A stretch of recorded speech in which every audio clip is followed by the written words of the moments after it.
So, welcome to Baat to understand and discuss various contagious issue about the left narrative and the contribution of Jawaharlal University and other elements towards this narrative.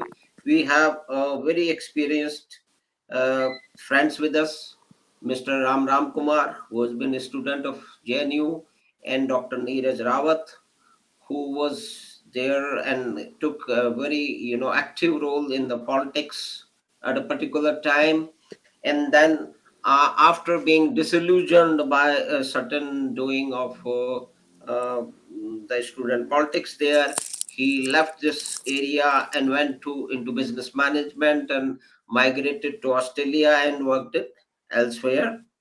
So uh, there are two terms which are very much used and understood by people who are not very well known or knowledgeable about the kind of politics uh, being practiced by stalwarts and well known people from JNU, or what we call as a liberal politics.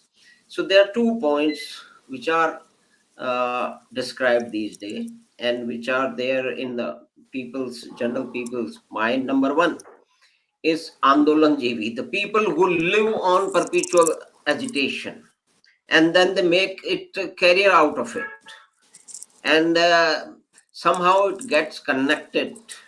As far as being an outsider, we presume that it connects well with the student leaders or the professors.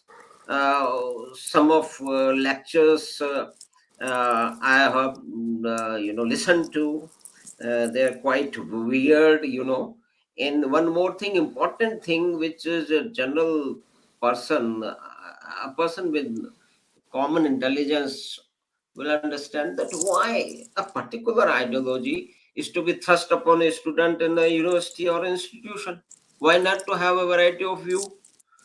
Why? And so it is, whatever may be the history, the GNU, has been representing a particular thought process and ideological hegemony in the way the students are recruited, as you both been sharing, and the further indoctrination of their by using all kind of persuasion or uh, the influencing tactics to these 2 points. How you think, Mr. Neeraj, they connect with uh, the doings of uh, people connected with the student politics and even professors of Jawaharlal University, where you have had a very distinguished activity as a student leader.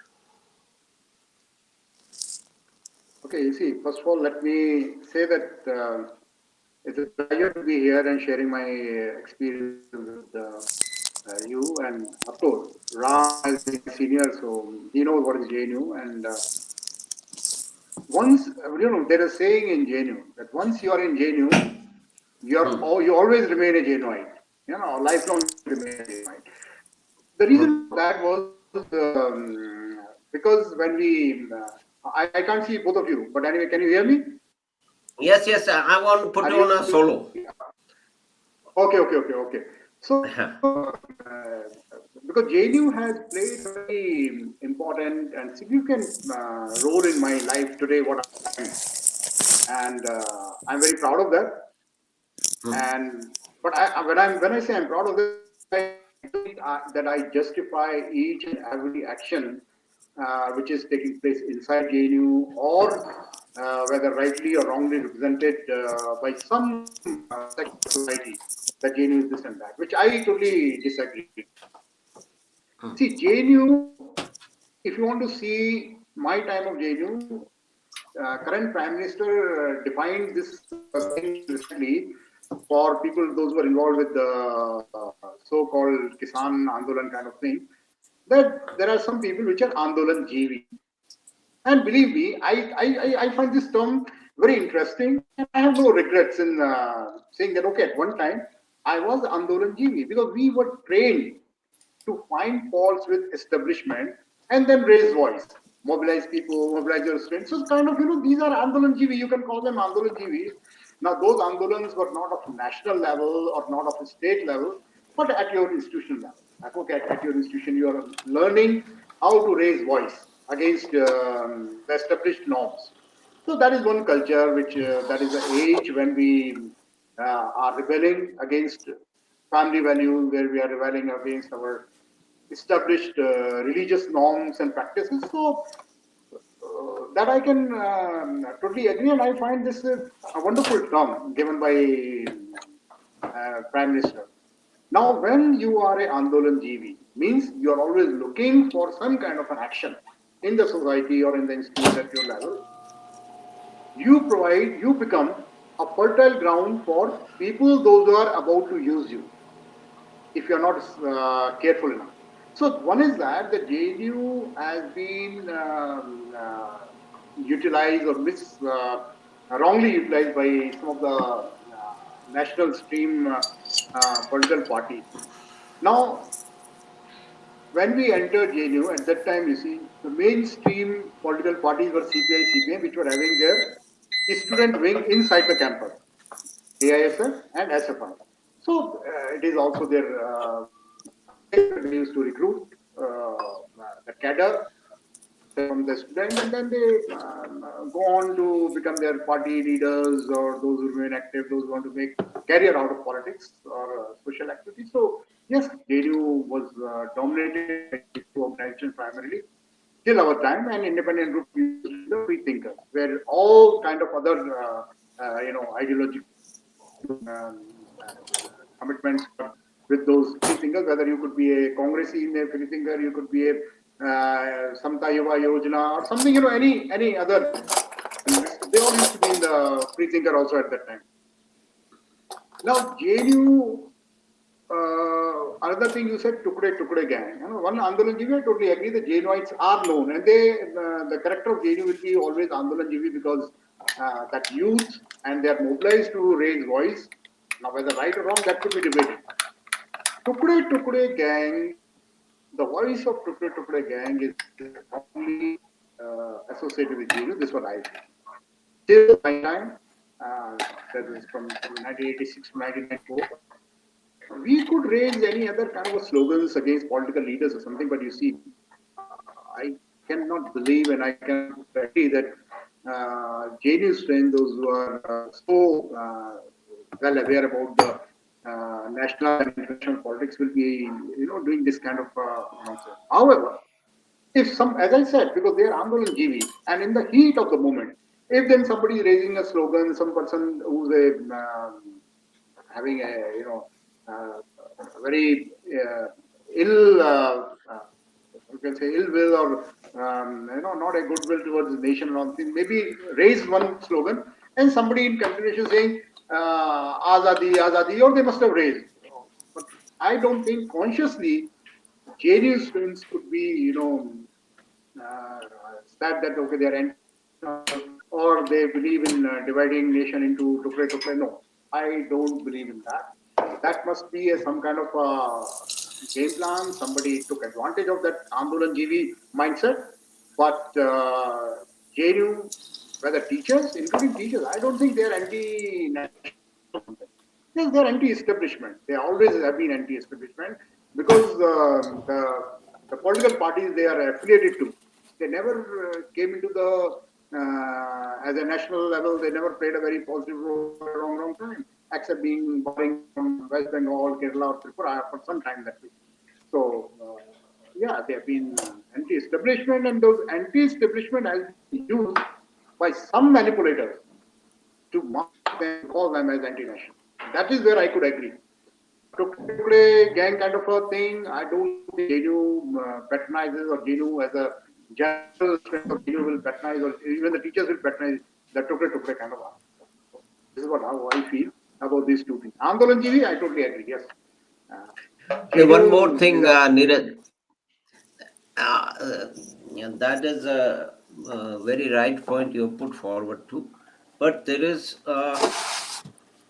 also in play, and I have discussed with certain people that who are aware of these things, that the Adhikari doctrine of 1941 or 42, mm, which sought and activated, and creation of Pakistan was just an initiation of that long held balkanization process, which will eventually, as per Adhikari, uh, uh, India is to be divided into 16 countries, and definitely, as per their calculation, some of them will end up being a communist country.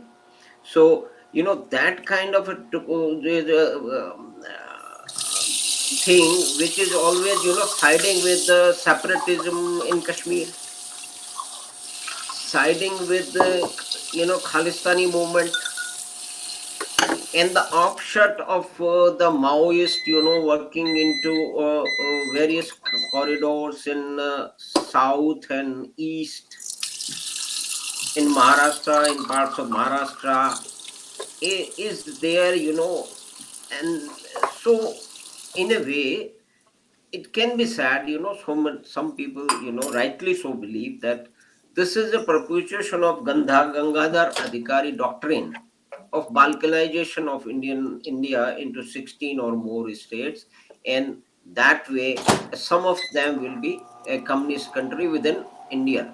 That is there. That aligns very well with this perpetual, cry for Azadi. I'm a student. I have tried to know, maybe you can throw a light on that. Is there any other university in the world which takes a student to become a student of arts, or sociology or history, or other liberal science, and then make them into a perpetual agitators? And is there any parallel between any other? I mean, most of the universities, so many are influenced and controlled by left. That is well known. But is there any mapping with other university, which is part of, when we say JNU, we definitely refer to part of JNU, which involves in this kind of a sloganeering, and the picketing, and the dharjas, and the marches. If something happens in Cuba or something happens in Palestine, all are there, but they never agitated even for 1 hour when the Kashmiri Pandits were being driven out from, and they never raised, and even I think that Mr. Doctor uh, mm, Vinayak Sen, for a single person they created, I remember in Jaipur there were 4 5 morchas for release of Vinayak Sen, but not one for when Kashmiri Pandits were being driven out, and the narrative was that okay, they were the oppressors, and they were the Brahmins, and they were the higher caste, so their time, their the sins have overtaken them, and they were rightly punished. And this narrative is okay, there, see, and this is part of. no, see, here, let me put it into perspective. I think, see, our expectation, we are expecting wrong things from a person whom we know. Like, on one hand, if we are accepting this fact that Andolan GVs in JNU are primarily left oriented. Now, left, when we say, I think what we agree on this is they still believe in those Marxist interpretation that society is part of haves and have nots. Okay, so now when they protest, when there's something going wrong in Cuba or something going wrong in some other part of the world, they only get organized because, oh, they will support their have-nots. See, principle, on theoretical basis, this is their ground. So they do not believe in those kind of nation as a theory was never given by the Marx. So Pandits are being killed. So why we expect such people to be nationalists? let's I think I will say call them they are not nationalist people. Because if you believe in two class theory, that the society is only made of two class, so you feel brotherly feeling for the same people living in either in Pakistan or Russia or Cameroon or somewhere else. So one is that okay, why? First of all, why do I expect same Andolan GV to protest when Indians are being thrown out of the Kashmir? Why not the rest of the India? Andolan GVs are doing their job because they believe in something, so they're trusting. Now, if the rest of the nation, rest of the society does not agree, we go against them. We counter them ideologically, we counter them verbally, we counter them in various other ways. But why do we say, okay, you also criticize them? If they're not believing, you're not believing. And it should be known to the rest of the India. It should be what it should be. Okay, we make people understand. Those who follow them.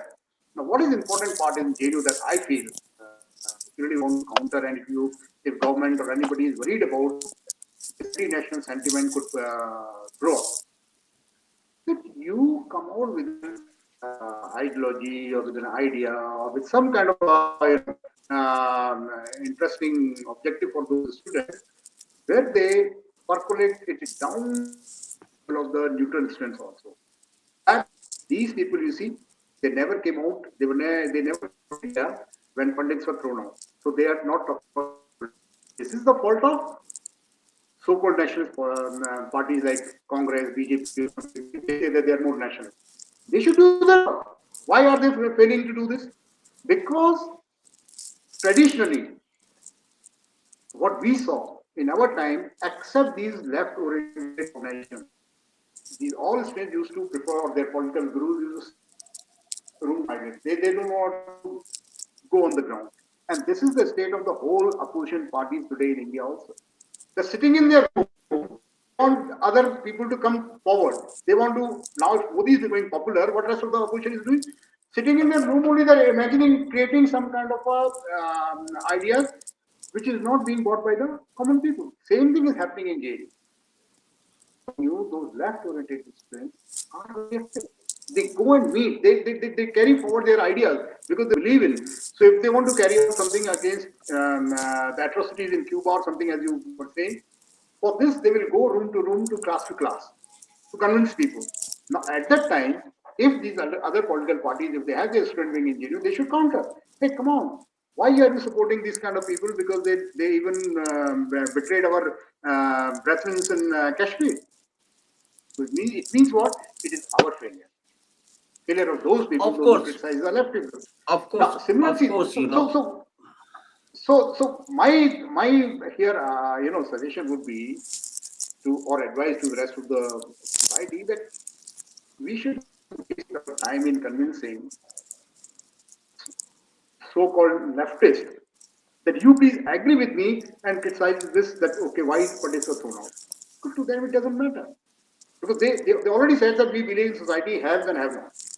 Now, whether it has this theory has been failed all over the world, so that is why such people or people those who think like that they should be out of the mainstream. It is people like us and the Indian media which keep believing them. You know, people like I don't know name any from JNU, whomsoever they picked up, they were not ideologues. They were one of the just doers. They were able to mobilize and, as I said, represented a particular organization, and they want because of support. Now, some other parties catching them and making them, media is making them popular all over India or all over the world. Now, it is right. our duty, the duty of the people like you, those who believe that they are doing wrong. You go and vehemently put your idea forward and oppose them. Right, right. That's very rightly put, and maybe in a way, that process, which was long overdue, has been in motion for some time, not in the full force, but in some way, it is there. Then people are, asking, and then continuously they are being thrown out of the power, or they are not getting even 1% vote on all India basis. That is one of the reason, but still they continue whatever they believe in, very dogmatically, and for various reasons. A romanticism is Yeah. one of the great. So I wanted to, I want to request Ram Kumar ji to, Ram. 2 point number one description which was reacted by Neeraj ji is number one is that the Andolan Jivi, the perpetual agitators, the term is right for certain kind of people with associated with JNU. And number two, a Tukde Tukde gang is the right kind of description or term for certain people, not the whole. But this is the very small people, maybe 1,000 or 800, better, as I've been reading and talking to some people. And then the third point, which is very important, which comes out, and generally it is not asked by their opposers. I'm really surprised that all these kanayas, they talk about constitution, they talk about democracy. I'm such a big charade. Do you believe basically in perpetual bloody class war? Still believe, and then again you believe in the dictatorship of proletarians, having enough such a deep faith in these two. How can one talk about constitution or democracy or democracy? This is such a big dichotomy. And I again will have the discussion with Professor Kaushik, and he said, and he laughed that he said, young man, this question is rarely asked, but you are asking me, and perhaps you know the answer. It's a tactic. Man, it's a charade, sir. That's a right word. Is not tactical. It can be so many things. So it's a basically charade. Yeah, it's a falsehood, and which is being perpetuated for so many years. And these people are not being questioned on these levels by their very shrill and very potent opponents. They never ask. This Kanaya talks about constitution continuously, constitution, democracy. I mean, come on, how can you believe in democracy or constitution of India when you say you need Azadi? When you basically believe that the Azadi is, what kind of Azadi slogan is coined and then it is used whenever something happens, Hame chahiye Azadi, and when they say, what is your Azadi? We need, Azadi from poverty, from suppression, from feudalism, from Brahmanism, all kind of things. But it doesn't mean actually, so Ram Kumar, kindly, reflect on these points. Thank you. Um, yeah, the two terms. One is the Andolan which Neeraj very rightfully said perfectly fits them, and the other one is what is that? Tukde Tukde Gang. Tukde Tukde. Now, in my opinion, the JNU, it is in JNU's DNA. As he said right from the beginning, there's anti-establishment things. You remember, the '68 was the great student movements across the world in Paris and all that, and people were students. Okay, so it was born in its very birth was at a time when the whole West was considered, colonialism, anti-colonialism, anti-West, and solidarity with the oppressed peoples. It was born in that crucible. Now, obviously not consciously anything, but it so happened. But then, right from then, if you had all these faculty and all that, who are mainly, I suppose, I don't know that statistically whether it's true, probably most of them or all of them were left oriented, if not actual leftists. In fact, for instance, in my political science department, I think all of them were leftists, and some of them very rabidly so. One Ashwini Ray, he was a nice guy, Dr. Ashwini Ray. I don't know if Neeraj knows him. They were in classrooms when they were talking about Socrates or Aristotle, they would somehow bring in Lenin and Marx into the discussion. So, right, as he said, from day one, we will be like in the hostel rooms, like we were talking, the SFI people. Neeraj, I take it you are also in the SFI. So it looks like you are also in the Yeah, SFI. yeah, Okay, yeah. So I you know was, I exactly. was. Okay, now you are reformed. Well, I don't consider myself reformed. I think I No, am no, I'm still just the joking. same what I am. No, no, Yeah, yeah. I'm just trying to be funny. Maybe I failed. Okay. Uh, No, no, no. It's uh, good. anyway, so yes, when I say the reason why I'm mentioning all this Andolan GV, what was instilled in every person who came to JNU, most are susceptible to it, but some of them were not. Fortunately, I wasn't. Thankfully, I don't know why, but many are for various reasons. See, from then JNU, the intake was there was a large percentage of people from rural parts of then backward parts of India, like Bihar or Rajasthan or Madhya Pradesh and all that, Orissa. In fact, later on, Orissa had the largest contribution of IAS people. That's a different matter. But then Yeah, a lot of people from those backward regions, so-called backward region, I should say, no offense to anybody, were taken in. And I know from even from my own class, there were many Biharis, Orias, and people from rural backgrounds whose fathers were whose father was a constable, whose father was something else. From the from the lower strata of society. Whereas if you think even then, back then, if you're talking about Sitaram Yechuri, even Sitaram Yechuri, or what's the other, Karat, or I mean, most of us, for instance, from the south, or maybe probably from Bombay also, they were well off middle class families. So there was a good mixture. So when that happens, and many of the students, I'm guessing most of the students were susceptible to this feeling of brotherhood, and as he said, they will help you with everything, probably help you with money also if you need it. We're susceptible, and then they develop a sense of loyalty to the people, which in turns over time. And if you every day you're attending you also have meetings in the rooms in some the Kamal Mitri Chinoy, I'm sure Neeraj, you remember him, yeah, and people yeah, like yeah. that. And Vivek Bharati, after dinner, when I was in Nandan's room, after dinner, he would tell me, another guy, hey, come on to my room, let's talk, let's have a smoke and all that. And then he would talk about nationalist bourgeoisie and this bourgeoisie. And I said, what the fuck? We just had dinner. I want to go and sleep. But they were very serious. They took it very seriously. Looking back, I'm sure Vivek Bharati didn't particularly enjoy doing that either, but I think they were quite committed. Later on, he became a Pepsi executive. So he was leading a revolution from within Pepsi, maybe. You know Vivek Bharati, right, Neeraj? Yeah, yeah. Yes, Yeah, yes. yeah, nice. Again, these are all good, nice guys, but then they were very serious about the politics. Now, the reason I'm mentioning is this Andolan GV was instilled in every student who came in because you had to fight against the system.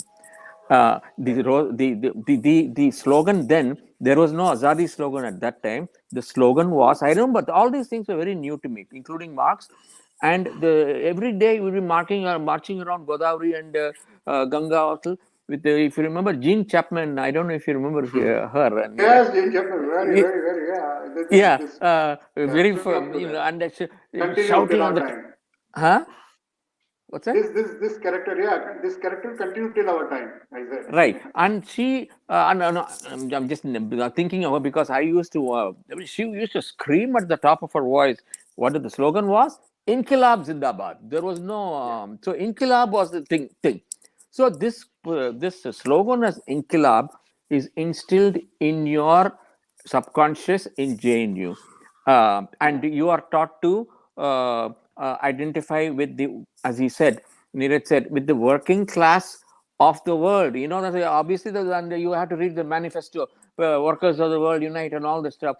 All these yeah, things were somehow instilled in the subconscious of many of our students, of the students, and some internalize it, some completely get taken in by it, and some of us, like the free thinkers, like the thing, we obviously the name came from, like, we wanted to be free, we didn't want to be bound by something a German philosopher said 200 years ago or 150 years ago, whatever the time was.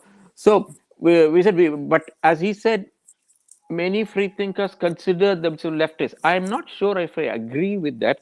I'm just saying my gut feeling is they didn't they might have considered themselves progressive rather than left thinkers. Absolutely, absolutely, Okay. absolutely, Okay. absolutely. So I guess we're on the same page there. Just a small difference in word. Yes, none of them would have identified, like they say in Kerala today, it is better to be dead. I would rather be dead than be a reactionary in someone's eyes. Mm. I don't want to be known as a reactionary. I've been known as a dead person. But that kind of thing. There, if you went to JNU in those times, you were you have to be progressive, liberal, and all those things. Now, the term liberalism, like Madhav, I think we talked about before, this so-called liberal thing is completely a misnomer now. The liberal, you're talking about, they're the farthest thing from liberal. I mean, the classic liberalism and what these fellows are doing now, that is not liberalism. Uh, Yeah. so anyway, but they have appropriated the term, a positive term to them, to themselves. Now, the Andolan GV.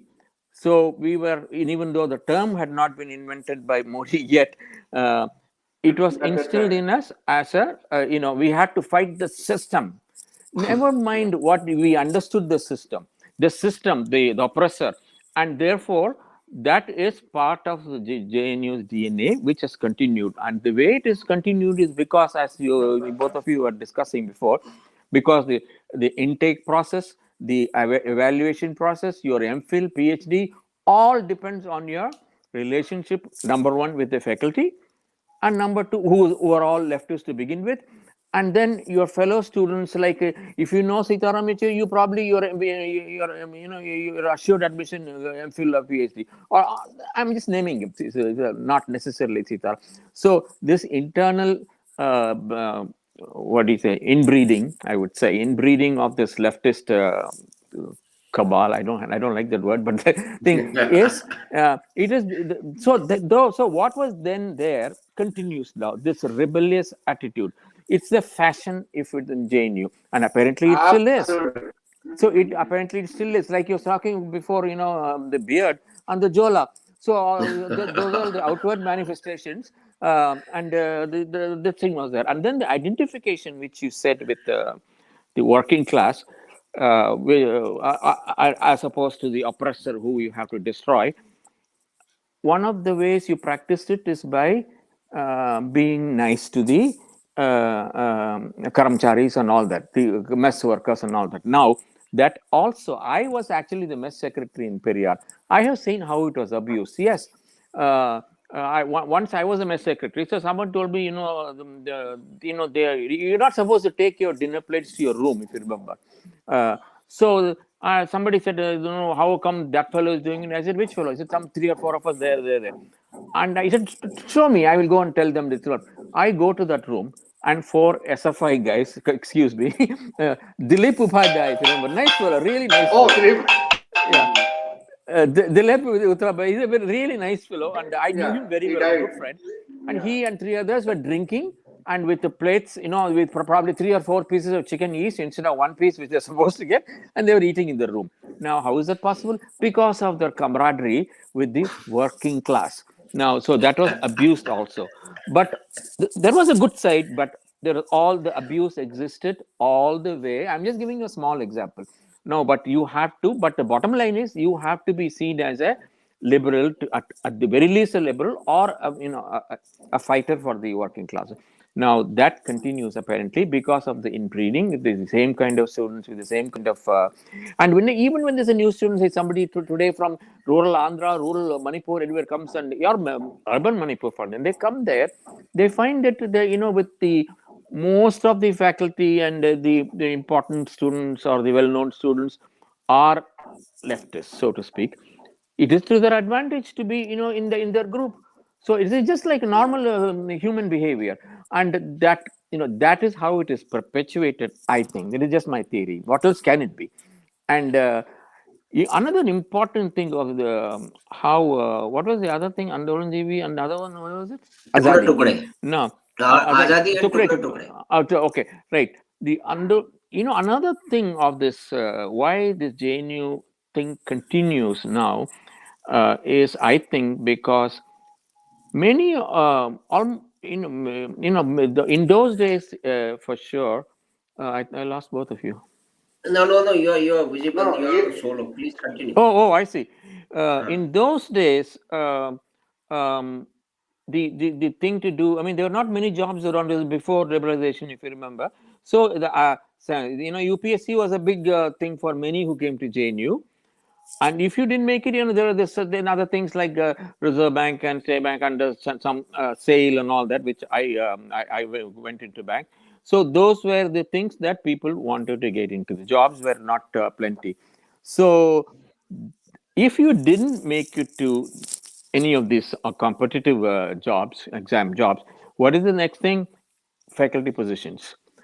Or many of them didn't make it to any of those. Of course, some went abroad, but even to go abroad, you have to have the right connection. The professor got knew somebody in some university there, and they got you a 2-year assignment or research something, scholarship, and again the inbreeding. And those who did not make it to any of these, then there were many of them, most of them, I would say, and I find that now really I can see that many of them are in Delhi. They are stayed back in Delhi, and because of these connections, so about their old friends who joined Central to become IAS officers, or some of them politicians, they get into the media like a press. They become a reporter here there, and you find that many of the top people, as I think Neeraj or Madhav was saying, are in editorial chief editor positions in many newspapers and news organizations. For of course, a classic example would be Enram. Enram was from the early 70s, I think, Yeah, and yeah, then yeah, yeah. he. I remember the Hindu in Chennai was a conservative, pro-establishment, actually Brahmin kind of paper. Now, after Ram took over, it completely changed. Now it is seen as a totally not only anti-Hindu, not only anti-Brahmin, but anti-national, pro-communist, pro-jihadi in so many ways, not just in one instance or two instances. So many horrendous examples of their. Now Indram is gone, but and then the Siddharth was there of the wire, the Siddharth. Yeah, yeah, yeah. Siddharth Vardarajan, sorry, Siddharth Vardarajan. Mm. Now he was also there, and I was in fact looking at something actually a couple of days ago where Siddharth Vardarajan was the editor, just outrageous stuff that totally, I think, I don't remember what the topic was. No other newspaper carried it because it was so offensive to normal Indian sensibilities. The only paper which the original thing was published by some small time Tamil magazine, tabloid kind of thing, and the only national newspaper which carried it on the front page was the Hindu. That is how bad it got. Now the reason I'm bringing that all up is now the mindset continues in JNU also not just because of what is in JNU physically, but then in the media, it is all, not all, a big part of the media is leftist, and especially many of them are from JNU. So that kind of again provides a inbreeding kind of thing. They get jobs, they get their articles published, and all that. So that is another reason why this perpetuated. There is very difficult to change the mindset of the JNU people, I think, because when the JNU people do something which we may not like or which is considered anti-national, all these newspapers don't call it that. They somehow kind of project it as something positive. So it's mutually reinforcing each other's positions. Now, as far as the other, what was the other one? Sorry, one I was think that's the true. That Tukure, Tukre. you're supposed to talk Now, about Tukure. yeah, Tukre. I think that's also again that is, I think, in JNU of those days, as I mentioned before. The SFI was totally dominant. SFI and AASF to a small extent. So nobody else. When you are in power, you can afford to be a little more magnanimous, and you are not seen. You don't have to be you don't have to be arrogant, because you're not really my opposition. You can take that view. You say what you want. You don't really matter. So we totally own this place. Now, especially after 2014, that has changed completely. Now there is an opposition. there is, I think, from what I know, there is a fairly strong ABVP presence on campus. And also Delhi is in Modi's hands. So now they don't have that kind of attitude where there is no, we own the place, so we can be afford to be magnanimous. Now, so what do? They try to enlist the support, like this, in back in those days, at least when I was there. I think, Neeraj, you were there later, but in 78, 80, there was no Khalistan, there was no Punjab trouble, there was nothing at that time. Ah, It's I think it started in the early 80s. Yeah, in the early 80s, I guess. And then came this is a godsend for them, Allah sent for them, the Kashmir thing. The Kashmir thing came later. So the not just JNU, including the CPM and CPI, when they were losing ground all over the country, now they are almost non-existent compared to what they were. No, this is a godsend for them on campus. They side with people. This tukde thing. For instance, they did not have to do that. That they didn't do that kind of stuff then. But now they will take what they can get. This is good for them. This is a great anti-establishment thing that under the garb of fighting the oppressor. It's always oppressor. They found a new oppressor. that's right. The Indian state is oppressing Kashmir. The Indian state is oppressing the Sikhs. So wherever, once you have determined that, or internalized the belief that there are only two groups in life. One is, you either are an oppressor or you are a oppressed. Or you're being If the, oppressed. Yeah. Yes, so you have to belong. In other words, it's another way of saying you're either with us or against us. So that's what I think. If you're Yeah. with us, if you're oppressed, you're with us, because we are all fighting for the oppressed. You know that, right? We're all fighting for the oppressed. So we are the noble ones. So you fight, you join us. So Kashmir, here is an oppressed people. They can take up with, especially not necessarily. I don't for a minute think that they particularly care about the JNU leftist cares about the plight of so-called plight of Kashmiris or the plight of the Khalistan. It is for them to keep the revolution going, stoking the fires of revolution. And as you said, Andolan, sorry, literally, one more Andolan to fight. So it keeps them going, and also it validates themselves. They have this romanticized notion of themselves as great evolutionists. We are always fighting for the oppressed. So it satisfies all the things. So in our days, I've never heard of Manusmriti. Frankly, I'm a Brahmin. Okay, I never heard of Manusmriti. Not even in JNU also, I never heard of it. But only now, for the past since Modi has come, every day there's Manusmriti. What the hell is it? Who cares about the Manusmriti? Do any of us refer to the Manusmriti? Okay, what should I do today? What does the Manusmriti say I should do today? Nobody cares. But these fellows, I know some, at least until a few years ago, there was an annual Manusmriti burning event on campus. Yes, In yes. fact, what kind of nonsense is this? Why do you need to burn a Manusmriti? And then, okay, then obviously the next question: if you want to burn Manusmriti, I want to burn the Quran or the Bible or something. So where does this? So what nonsense is that? That is what they are doing. So this kind of this Andolan GV thing is getting actually worse every year because of one thing and one thing only, because now they have a worthy opponent in Modi, which they didn't before. On campus they had none, or even outside campus. The Congress is well known for what is the word I'm looking for? Pandering.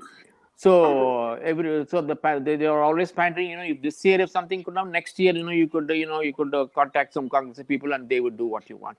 So, but now it is not. Modi is very clear. No, I am not going to take this shit anymore. He has at least given that image.